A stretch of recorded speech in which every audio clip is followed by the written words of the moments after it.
Principles of Good Teaching based on the educational philosophy of John Dewey. A. Teaching is good when it based on the psychology of learning. This is based on the concept that the child is made the teacher center of the educative process.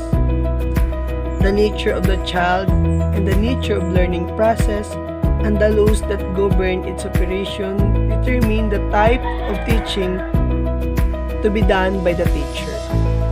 B. Teaching is good when it is well planned, such that the activities and experiences of the learner are continuously related and interrelated into larger, more meaningful, more inclusive relation patterns. C. Teaching is good when the learner is made conscious of the goal or aims to be accomplished. This concept calls for proper motivation. D. Learning is good when it provides learning experiences or situation that will ensure understanding.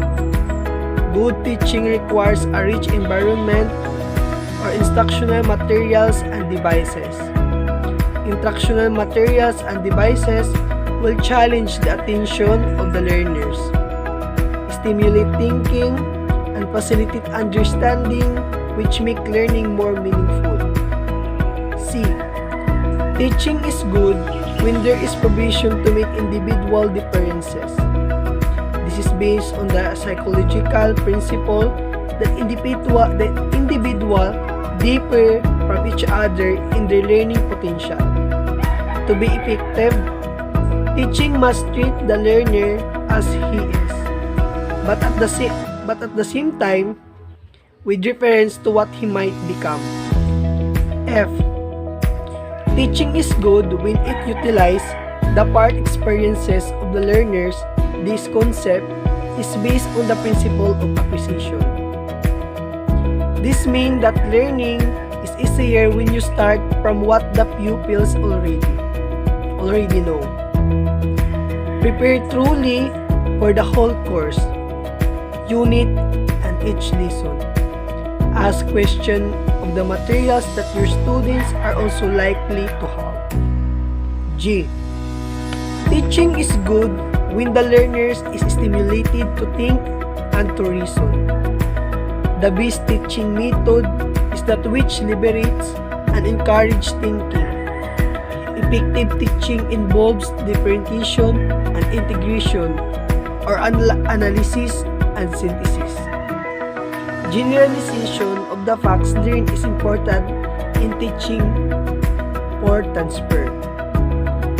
H.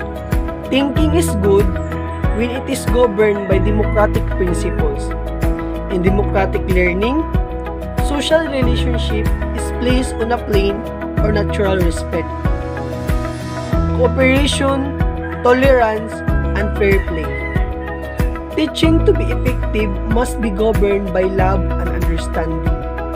In other words, the learners are free from the emotional tension. I. Teaching is good when the method used is supplemented by another method and instructional devices. It is an accepted fact that good method is a synthesis of many methods. This is based on the principle that the best learning takes place when a greater number of senses are stimulated and utilized in the process. G. Teaching is good when evaluation is made an integral part of the teaching process. Evaluation part and parcel of teaching. Evaluation is part and parcel of teaching.